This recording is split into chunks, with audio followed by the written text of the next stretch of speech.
સુખી બનવાના શુભ સંકેતો મિત્રો આપણને કુળદેવી માતાજી આપતા હોય છે.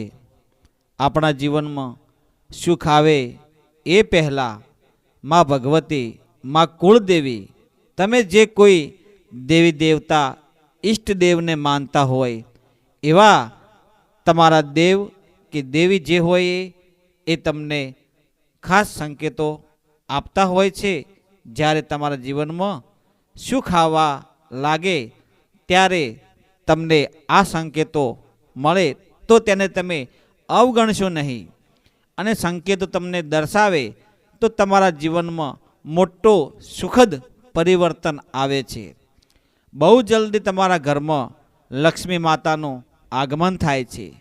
દેવી લક્ષ્મી તમારા ઘરે આવે છે તો તમારા દુઃખના દિવસો જઈ અને સુખના દિવસો આવવા લાગે છે.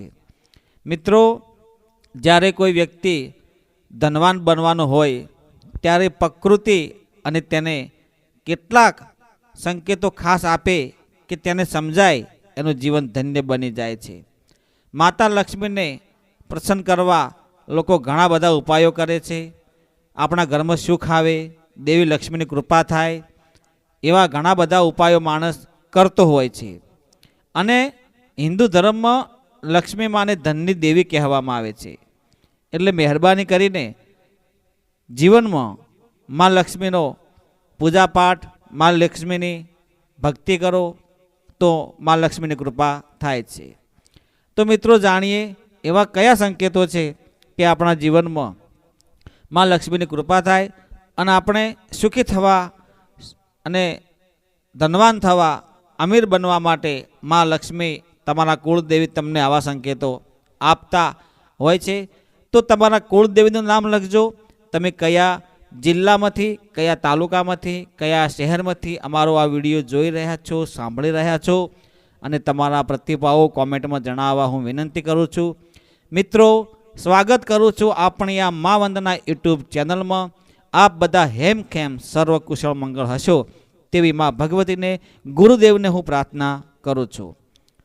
જો મિત્રો, તમારા ઘરમાં અચાનક સીધી રેખામાં કાળી કીડીઓ ફરતી જુઓ અને તે ખાવાની વસ્તુઓ પર આવવા લાગે તો સમજી લેવું કે તમારા ઘરમાં માં લક્ષ્મીજીનો પ્રવેશ થવા જઈ રહ્યો છે.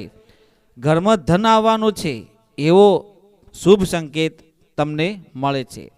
સવારના સમયમાં ગાય માતા તમારા ઘરના દ્વાર ઉપર આવીને ઊભી રહે છે તો ઈશ્વરનો આશીર્વાદ માનવો. ગાયને રોટલી ખવડાવી અથવા એને અન્ય ખોરાક આપીને એને નમન કરવા જોઈએ. એનો અર્થ એ છે કે દેવી માતા લક્ષ્મી પોતે તમારા દ્વાર ઉપર આવીને ઊભા છે. પછી મિત્રો, અથેળીમાં ખંજવાળ આવી. જ્યોતિષશાસ્ત્રમાં એવું જણાવવામાં આવ્યું છે કે પુરુષના જમણા હાથમાં ખંજવાળ આવે અને સ્ત્રીના ડાબા હાથમાં, તો એ શુભ સંકેત છે. એનો મતલબ એ છે કે જીવનમાં પૈસાની સમસ્યા દૂર થવાની છે. તમારા આર્થિક પરિસ્થિતિ દૂર થઈ જશે અને તમારું જીવન સુખમય થવા જઈ રહ્યું છે એવાનો સંકેત છે. શંખની ધ્વનિ સંભળાવી.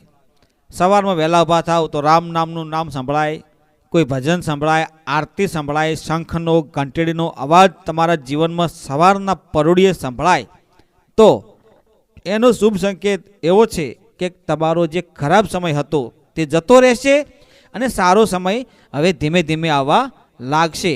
કારણ કે તમારામાં પરિવર્તન આવ્યું છે, સકારાત્મક શક્તિ જાગૃત થવા જઈ રહી છે એવો એનો મતલબ છે.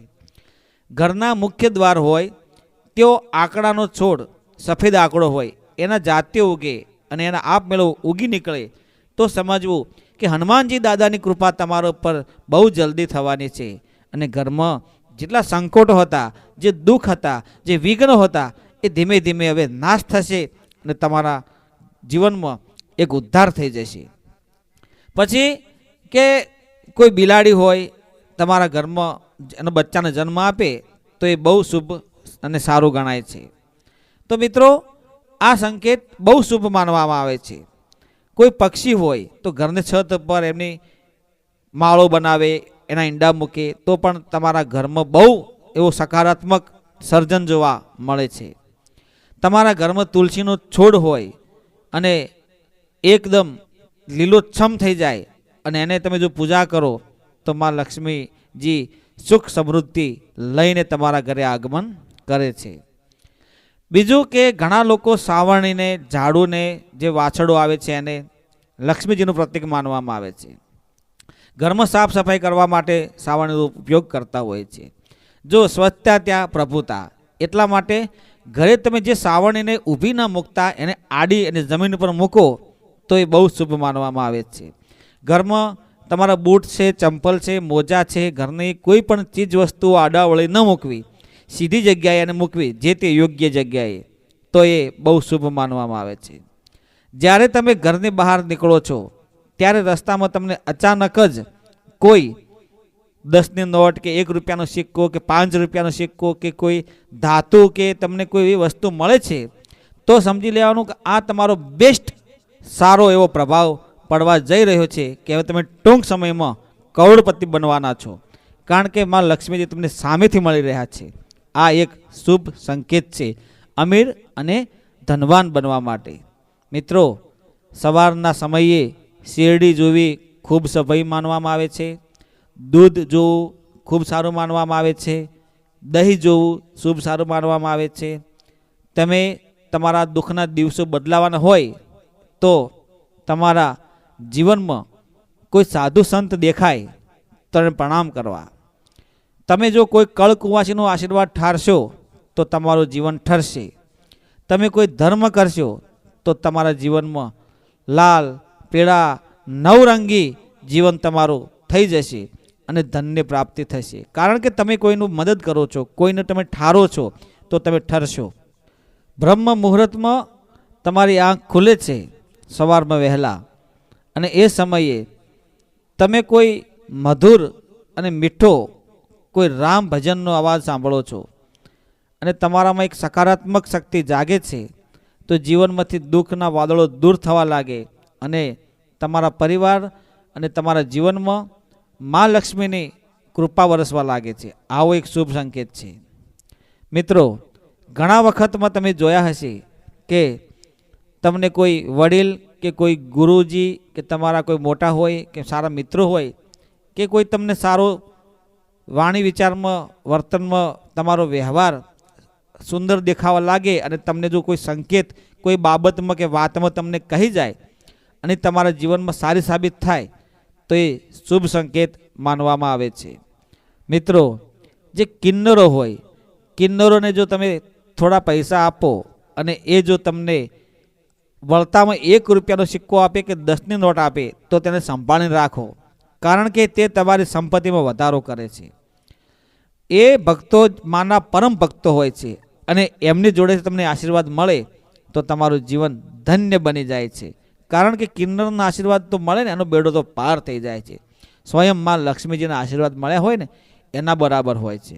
તો મિત્રો, તમારા પ્રતિભાવો અમને કોમેન્ટમાં જણાવજો અને મારા તમામ મિત્રોને હું હાથ જોડી અને પ્રાર્થના કરું છું, વિનંતી કરું છું કે મિત્રો, પરમ કૃપાળુ પરમાત્માએ, માં ભગવતીએ તમને જે કંઈ આપ્યું હોય, સુખ દુઃખ ગમે તે આપ્યું હોય, પણ માફ કરજો.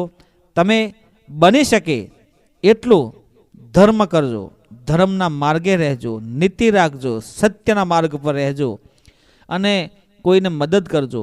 કોઈને નડશો નહીં જીવનમાં ક્યારેય પણ, તો તમારે કોઈ જોડે હાથ લાંબો કરવાની જરૂર નહીં પડે. બસ આટલી કહી હું મારી વાણીને વિરામ આપું છું. જય ગુરુદેવ, જય માતાજી.